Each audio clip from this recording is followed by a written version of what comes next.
ખરેખર તમે આ સભાના લાયક જ નથી. હકીકત છે.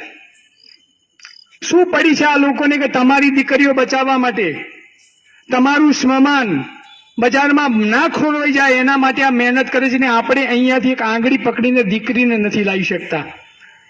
કોઈ ફરક નહીં પડે, મારે કોઈને આમાંથી વેવાઈ નથી કરવાના. એ ના ફરક પડે તો મને કોઈ વાંધો નથી, પણ કડવો જ છું ને હકીકત છે. અને આનો જ લાભ આ વિધર્મીઓ ગણીએ કે અસામાજિક તત્વો ગણીએ કે લુખોએ ઉઠાવે છે.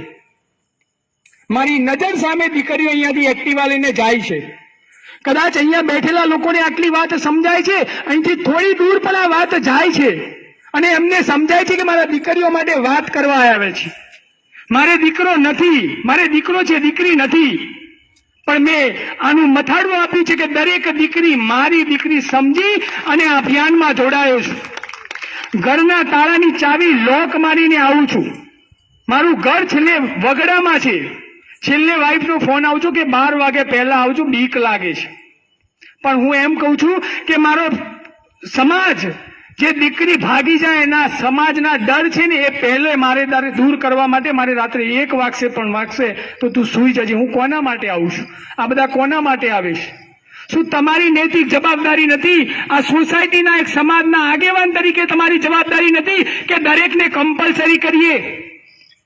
ગણપતિ મહોત્સવ ઉજવો છો, અહીંયા ઉજવો છો ને, નાસ્તા કરશો બંધ કરી દો. જો ખરેખર તમારે સમાજને સુધારવા હોય ને તો બંધ કરી દો. આ તમને એવું છે કે 1 કરોડના 1.5 કરોડના બંગલામાં બેસીએ છીએ, આપણને શું ફરક પડે છે? એ લોકો એવા લોકો શોધે છે કે જે 1.5, 2 કરોડ 5 કરોડના બંગલામાં રહે છે.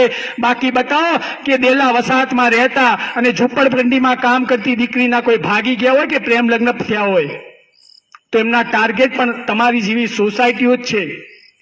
અને એટલા માટે સભા કરીએ છીએ. દુઃખ થાય છે કે સાલું આટલો પરિવાર છોડી, ધંધો છોડી અને આ લોકો મહેનત કરે છે ને આ એક ટ્રસ્ટી નથી લેતા અહીંયા લાવવાની.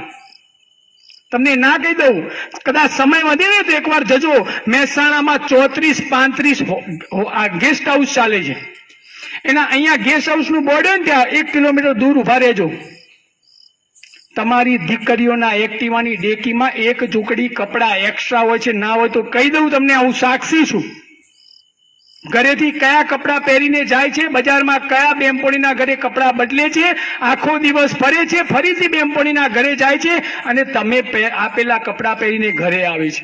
આ હકીકત છે આ સમાજની. આ યાદ રાખજો. તમારા સોનાના ઘરેણાઓ એ તમારી તિજોરીમાં પડ્યા છે, તમારા લોકરમાં પડ્યા છે. વિનંતી કરું છું, ગમે તેવી દીકરી હોય